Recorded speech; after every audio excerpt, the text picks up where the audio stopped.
मेरी कल्पना से कहीं ज्यादा। मैंने देखा कि जब चेन हुआयान युआन यंग अवस्था में था तो उसने अपने स्तर से ऊपर जाकर चुनौती दी हुआ शेन अवस्था के चरम पर मौजूद एक प्राचीन दानव जानवर को, और 3 दिन और 3 रात तक खूनी लड़ाई लड़ी। उस दृश्य में उसका पूरा शरीर खून से लथपथ था, उसकी 6 पसलियां टूट चुकी थी, उसका बायां हाथ लगभग उखड़ने वाला था, माथे से बहता खून पूरे चेहरे पर फैला था, यहाँ तक कि उसकी आंखें भी मुश्किल से खुल पा रही थी। लेकिन वह फिर भी खड़ा हो गया। बार बार, हर बार जब वह दानव जानवर उसे दूर फेंक देता तो वह दांत पीसकर मलबे के ढेर से बाहर निकलता, अपनी वूतियान तलवार उठाता और लड़खड़ाते हुए सीधा खड़ा हो जाता, एक ऐसे जिद्दी कॉकरोच की तरह जो मरने का नाम ही न ले रहा हो। दानव जानवर गुस्से में उसकी ओर दहाड़ा, लेकिन चेन हुआयान ने बस मुंह भर खून थूका और उसके होठों के कोने एक मुस्कुराहट में बदल गए। बस इतनी ही काबिलियत है तुम्हारी, वह अभी भी अंदर है। अगर मैंने तुमसे जल्दी नहीं निपटा तो उसे पता चल जाएगा कि मैं गायब हूँ। वह कौन है? AW लाम सोंग की उंगलियां इतनी कस गईं कि उसकी हथेली में धंस गईं। बेशक मैं जानती थी कि वह कौन थी। वह मैं थी जो उस खंडहर की गहराइयों में फंसी हुई थी। दृश्य लगातार आते रहे। मैंने देखा कि दानव जानवर को मारने के बाद चेन हुआयान थकान से ढह गया और आधे दिन तक खून के तालाब में बेहोश पड़ा रहा। होश में आने के बाद उसने सबसे पहला काम जो किया वह था अपनी कठपुतली को घटनास्थल के सारे निशान मिटाने का आदेश देना, ताकि एक भी सुराग न बचे। मैंने और भी चीजें देखी। एक बार जब मुझ पर एक गुप्त लोक में घात लगाकर हमला किया गया था तो पता चला कि चेन हुआयान 3 दिन पहले ही उस गुप्त लोक में घुस गया था और उसने अपनी सच्ची ची का इस्तेमाल करके उस घात व्यूह के मुख्य केंद्र को नष्ट कर दिया था। इसीलिए वह घात लगाकर किया गया हमला अंत में बस एक डरावना अनुभव बनकर रह गया। वह प्राचीन राक्षसी ग्रंथ जो मुझे सहयोग से मिला था असल में वह चीज थी जिसके लिए चेन हुआयान ने 2 साल बिताए थे। अपनी जान जोखिम में डालकर उसे एक निश्चित भूमि से निकाला था और फिर एक कठपुतली से उसे उस रास्ते पर रखवा दिया था जहाँ से मेरा गुजरना तय था। जब मैं हुआ शेन अवस्था में पहुँचने के दौरान हृदय दानव विपत्ति का सामना कर रही थी तो चेन हुआयान ने ही अपनी आध्यात्मिक चेतना के एक क्लोन का इस्तेमाल करके मेरे हृदय दानव के स्थान में घुसपैठ की थी और मेरे लिए सबसे घातक वार सहा था। इसकी कीमत ये थी कि उसकी अपनी आदिम आत्मा पर दरार और भी गंभीर हो गई और वह वहीं पर लगभग मर ही गया था। एक के बाद एक दृश्य। 300 साल, पूरे 300 साल। तुम 300 सालों तक चुपचाप मेरी रक्षा करते रहे।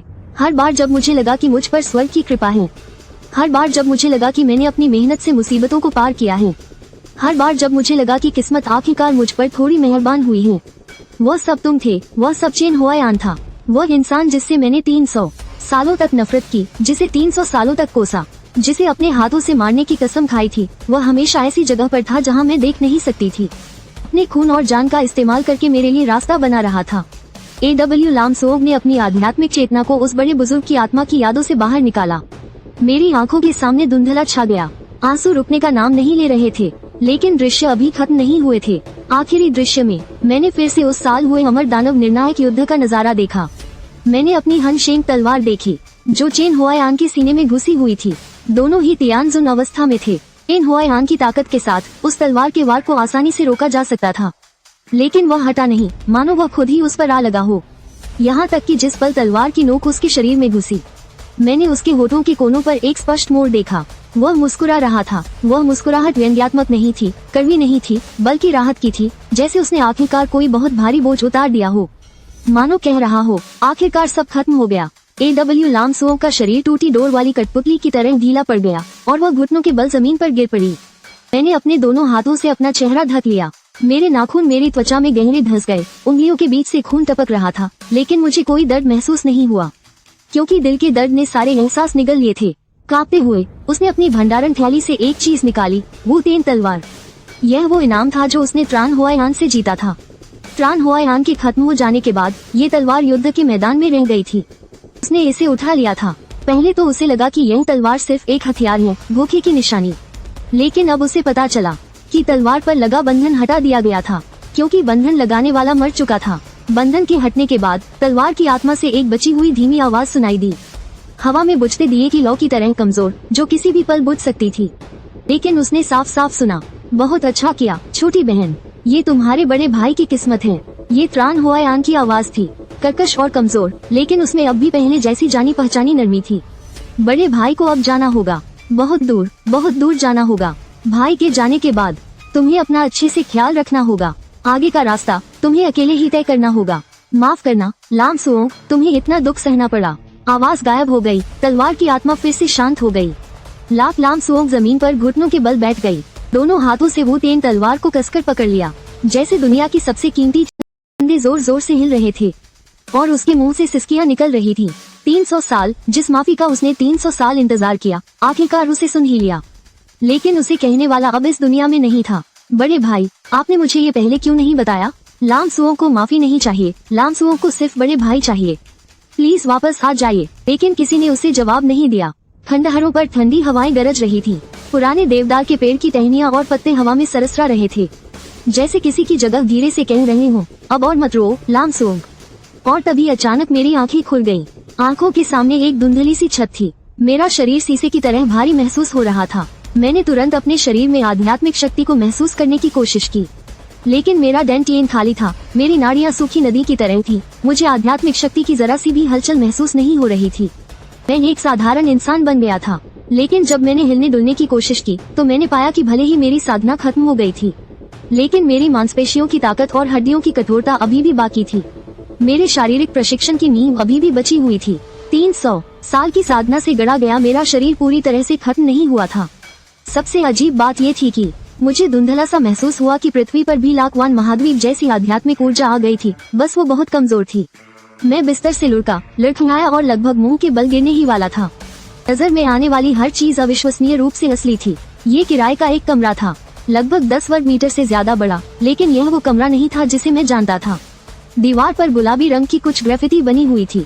मेज पर त्वचा की देखभाल करने वाले कॉस्मेटिक्स की एक पूरी लाइन रखी हुई थी। चादर, कंबल और गद्दे सब गुलाबी रंग के थे। खिड़की की देहली पर एक टेडी बेयर भी था। ये साफ तौर पर एक लड़की का कमरा था। दूसरी दुनिया में जाने से पहले मैं जिस किराए के कमरे में रहता था, वो अब मेरा नहीं रहा था। पिछले 3 सालों में मकान मालिक ने जरूर उसे वापस लेकर किसी और को किराए पर दे दिया होगा। मैंने खिड़की से बाहर देखा। ऊंची ऊंची इमारतें पास पास थी, गाड़ियों की भीड़ थी। ये पृथ्वी है, मैं सच में वापस आ गया हूँ। मेरे सीने से एक जोरदार भावना उमड़ पड़ी। पूरे 300 साल तक मैं उस मनहूस साधना की दुनिया में संघर्ष करता रहा। पूरे 307 साल तक संघर्ष किया। एक 18 साल के लड़के से अमर संप्रदाय का सर्वोच्च गुरु बना और फिर एक राक्षसी तलवार से छिदा हुआ एक शव बन गया। अब आखिरकार मैं वापस आ गया हूँ। मैंने चारों ओर नजर दौड़ाई और बिस्तर के पास वाली मेज पर एक फोन देखा। स्क्रीन पर दिख रही तारीख ने मुझे हैरान कर दिया। बिस्तर के पास वाली मेज पर एक फोन था, स्क्रीन पर दिख रही तारीख ने मुझे सुन्न कर दिया। 3 साल, पृथ्वी पर 3 साल बीत चुके थे। मेरे दिमाग में पूरी तरह से शांति थी। वो 300 साल से शोर मचाने वाला सिस्टम भी गायब हो गया था। मैं बाहर जाने ही वाला था कि मैंने अपना चेहरा पोंछने के लिए एक कागज उठा लिया। अगले ही पल बाथरूम का दरवाजा अचानक से खुला, भाप का एक बादल बाहर निकला और उसके बाद तौलिए में लिपटा एक साया नजर आया। गुलाबी गीले बाल कंधों पर बिखरे हुए थे। सफेद भाप के बीच से एक नाजुक चेहरा सामने आया। लड़की अभी भी अपने बाल सुखा रही थी, उसकी आंखों में आलस था। और फिर उसने मुझे देखा। हम दोनों ने लगभग 3 सेकंड तक एक दूसरे को देखा। फिर एक कान फाड़ देने वाली चीख ने मेरे कान के पर्दे लगभग फाड़ ही दिए थे। लड़की चीखी और 2 कदम पीछे हटी, एक हाथ से कसकर तौलिया पकड़ा और दूसरे हाथ से सिंक पर रखी शावर जेल की बोतल उठाई और सीधा मेरी तरफ फेंक दी। ठरकी, बदमाश, तुम यहाँ अंदर कैसे आए? बाहर निकलो। शावर जेल की बोतल सीधे मेरे माथे पर लगी, इतनी जोर से कि मैं दर्द से उछल पड़ा। रुको, रुको जरा, मैं कोई ठरकी नहीं हूँ। मैं सब समझा सकता हूँ। खाक समझाओगे? मैं अभी पुलिस को बुलाती हूँ। उसने सच में फोन निकाला और कॉल करने लगी। बाहर से पड़ोसी के जोर जोर से दरवाजा पीटने की आवाज आई। अंदर क्या हो रहा है? क्या पुलिस को बुलाने की जरूरत है? मैं तो गया, अब कुछ समझाना नामुमकिन है। अगर ऐसा ही चलता रहा तो मैं सच में ठरकी होने के जुर्म में पकड़ा जाऊंगा। मैं पलटा, खिड़की खोली और बाहर कूद गया। ये 3री मंजिल थी, लगभग 8-9 मीटर ऊंची। अगर कोई आम इंसान होता तो इस छलांग में उसकी मौत हो जाती या फिर अपाहिज हो जाता, लेकिन मैंने पाया कि जमीन पर उतरते ही मेरे घुटने बस थोड़े से मुड़े और मैं अपने पैरों पर मजबूती से खड़ा रहा, जरा भी नहीं कांपा। जैसा कि सोचा था, मेरी शारीरिक ट्रेनिंग की नींव अभी भी बाकी है। थियानजुन के स्तर पर 300 साल तक तपाया गया शरीर कोई मजाक नहीं है। मैंने पीछे मुड़कर नहीं देखा और सर पर जमीन पर उतरते ही मेरे घुटने बस थोड़े से मुड़े और मैं अपने पैरों पर मजबूती से खड़ा रहा, जरा भी नहीं कांपा। जैसा कि सोचा था, मेरी शारीरिक ट्रेनिंग की नींव अभी भी बाकी है। थियानजुन के स्तर पर 300 साल तक तपाया गया शरीर कोई मजाक नहीं है। मैंने पीछे मुड़कर नहीं देखा और सरपट भागने लगा। हवा मेरे चेहरे से टकरा रही थी, जिसमें धरती की खास गंध यानी गाड़ियों का धुआं और शहर की धूल मिली हुई थी, जो बुरी तो थी पर जानी पहचानी लग रही थी। मैं 10 मिनट से ज्यादा पागलों की तरह दौड़ता रहा और जब पक्का हो गया कि कोई मेरा पीछा नहीं कर रहा, तभी रुका और घुटनों पर हाथ रखकर हाँफने लगा। सड़क के किनारे एक बिलबोर्ड पर कुछ ऐसी खबरें चल रही थी जो मुझे समझ नहीं आ रही थी। सड़क पर चलने वाला हर इंसान जल्दी में था। ज्यादातर चेहरों पर एक अजीब सी बेचैनी और सतर्कता थी। यह नॉर्मल नहीं था। मुझे याद है पहले ये गली हर तरफ आराम से टहलते हुए लोगों से भरी रहती थी, लेकिन अभी इन सब बातों पर ध्यान देने का वक्त नहीं था, क्योंकि मुझे एक चीज दिख गई थी। बिजली के खंभे पर चिपका हुआ एक पीला पड़ा कागज। शायद धूप, हवा और बारिश की वजह से कागज के किनारे मुड़ गए थे। रंग आधा से ज्यादा उड़ चुका था, लेकिन उस पर लिखा हुआ अभी भी पढ़ा जा सकता था। ठीक बीच में मेरी तस्वीर थी। तस्वीर के नीचे 4 शब्द लिखे थे, गुमशुदा की तलाश, और उसके भी नीचे हाथ से लिखी एक लाइन थी। लिखावट टेढ़ी मेरी थी। लगता है लिखते वक्त लिखने वाले का हाथ कांप रहा था। हुआई आन, छोटी आंटी तुम्हें ढूंढ रही हैं। जिसे भी यह मिले कृपया संपर्क करे। उसके पीछे एक फोन नंबर लिखा था और नीचे नाम लिखा था, जियांग ही शुए। मैं उस खम्भे के नीचे उकड़ूं बैठ गया और बहुत देर तक उस कागज को घूरता रहा। इतनी देर तक कि पास से गुजरने वाली कुछ औरतें भी मुझे अजीब नजरों से देखने लगी। आंटी, मैं वापस आ गया। आखिरकार मैं वापस आ गया। मैं अपनी यादों के सहारे घर की तरफ भागा। आंटी का अपार्टमेंट यहाँ से ज्यादा दूर नहीं था, बस लगभग 3 बस स्टॉप की दूरी पर। पहले मैं रोज इसी रास्ते से स्कूल जाता था। आंखें बंद करके भी यह रास्ता नहीं भूल सकता। जब मैं बिल्डिंग के गेट पर पहुंचा तो मेरा दिल इतनी तेजी से धड़क रहा था कि जैसे गले से बाहर निकल आएगा। मैं कॉरिडोर में घुसा और सीधा सीढ़ियों से ऊपर भागा। यादों वाले उस जाने पहचाने दरवाजे के सामने खड़े होकर मैंने एक गहरी सांस ली। मैंने दरवाजा खटखटाया, लेकिन दरवाजा खोलने वाला एक 40 साल का अजनबी आदमी था। आपको किससे मिलना है? मैं पहले यहीं रहता था। क्या मैं पूछ सकता हूँ कि पहले वाले किराएदार अब कहाँ है? एक औरत थी, 30 साल से ज्यादा की। ओह, तुम पिछले किराएदार की बात कर रहे हो? वो तो बहुत पहले चली गई, शायद 2 साल पहले। मैं तो उनके बाद ही यहाँ किराए पर आया हूँ। क्या आप जानते हैं कि वो कहाँ गई? नहीं पता। मैंने तो मकान मालिक से कॉन्ट्रैक्ट साइन किया था, पिछले किराएदार से तो मैं मिला ही नहीं। दरवाजा बंद हो गया। मैं बहुत देर तक कॉरिडोर में सुनने खड़ा रहा। घबराना नहीं, अभी भी फोन नंबर तो है, वही नंबर जो गुमशुदा वाले पोस्टर पर लिखा था। मैं उस किराएदार के दरवाजे पर वापस गया और फिर से दरवाजा खटखटाया।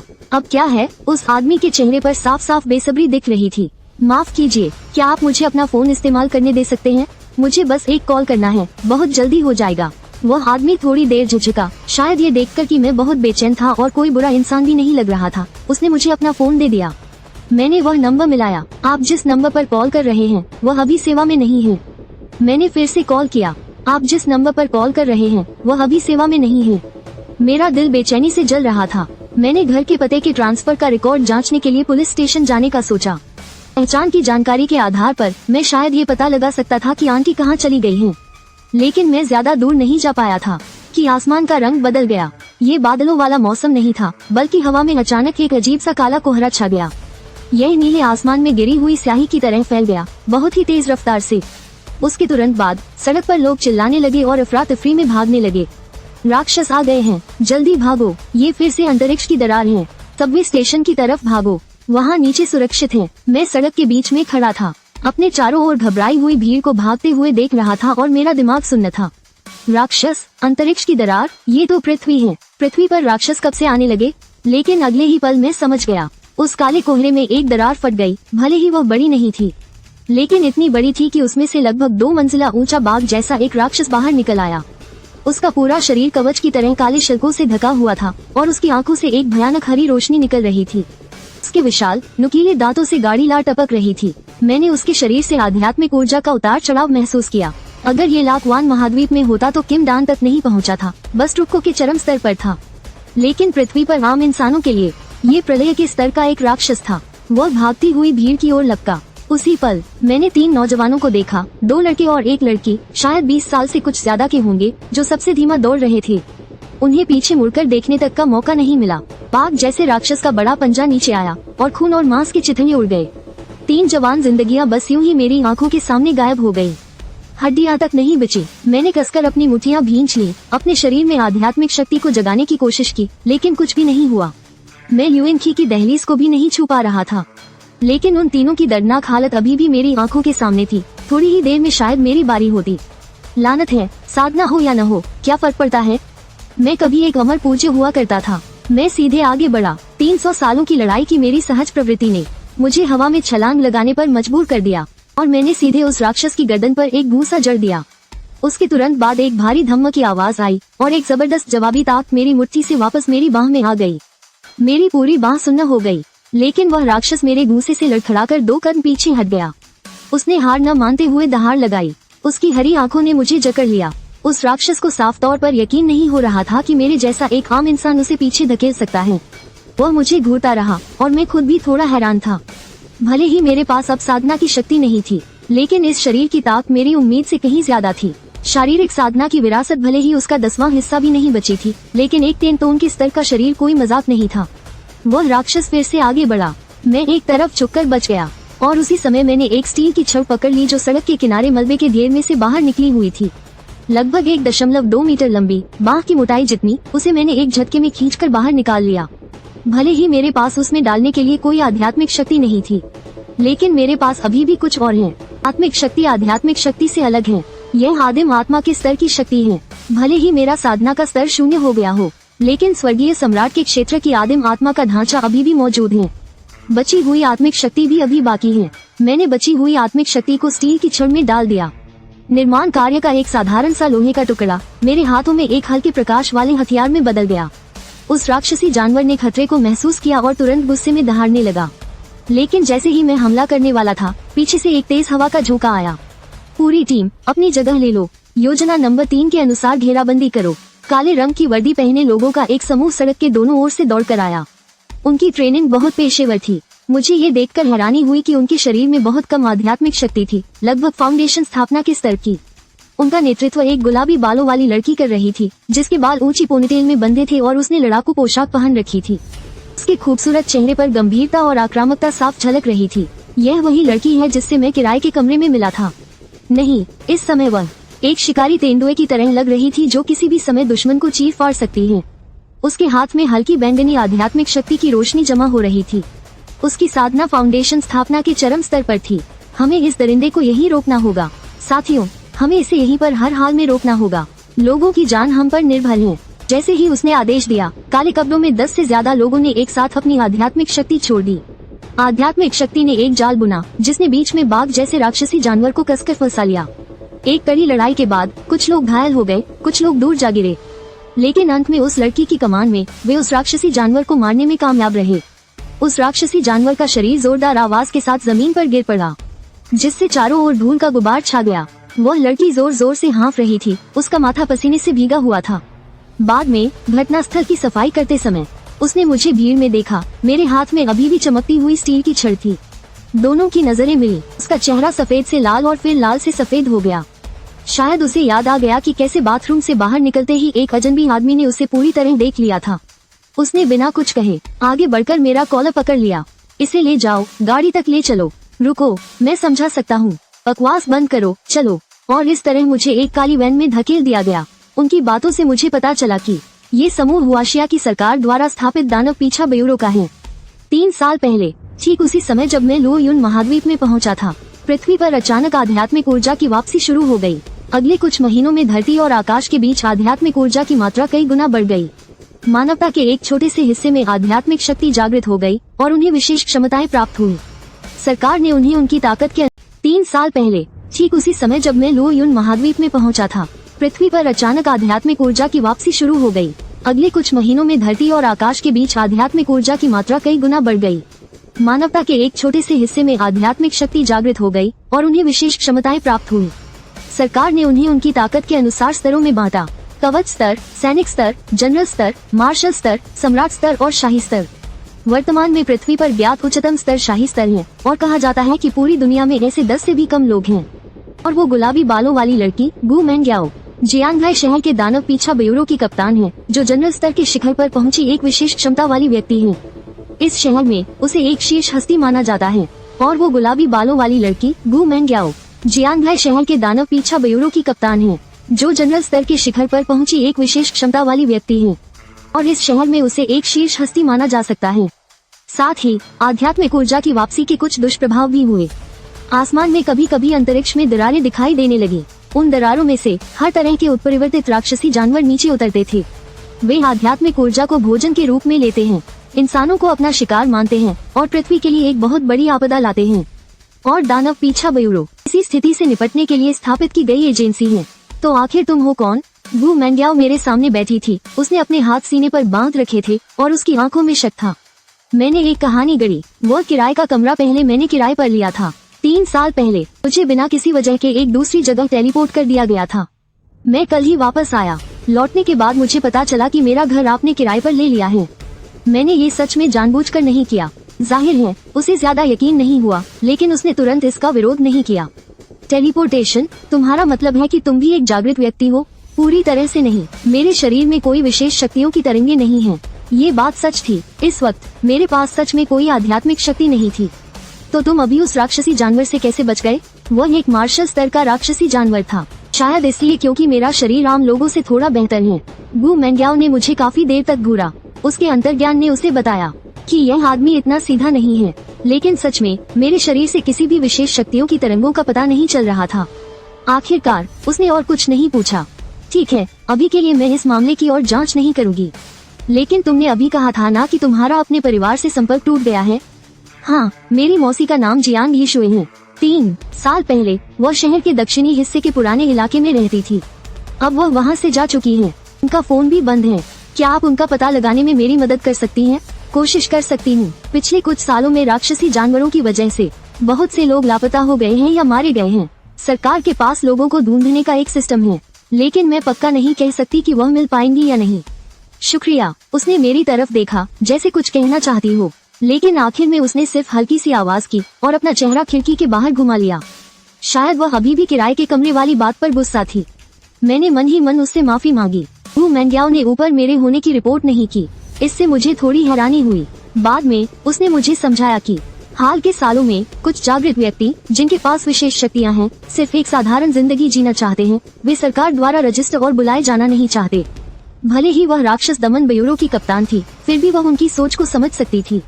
वैसे भी अगर मैं सच में शहर के लिए खतरा होता भी, तो अपनी जनरल स्तर की शिखर शक्ति से उसे पूरा भरोसा था कि वह मुझसे निपट सकती है। अगर उसे पता होता कि उस दूसरी दुनिया में मैं स्वर्गीय प्रभु के स्तर का योद्धा था, तो शायद उसे इतना भरोसा नहीं होता। लेकिन मेरा उसे बताने का कोई इरादा नहीं था। इस समय सरकार का ध्यान अपनी तरफ खींचने से सिर्फ और परेशानी बढ़ेगी, और मैं तो सिर्फ अपनी मौसी को ढूंढना चाहता था। गु मैंग्याओ ने किसी से कहकर मेरे लिए एक साधारण होटल में रहने का इंतजाम किया और मेरे लिए एक नया फोन और एक नया सिम कार्ड भी लाई। मैं उस बिल्कुल नए फोन को घूरता रहा। अचानक ऐसा लगा जैसे एक पूरी जिंदगी बीत गई हो।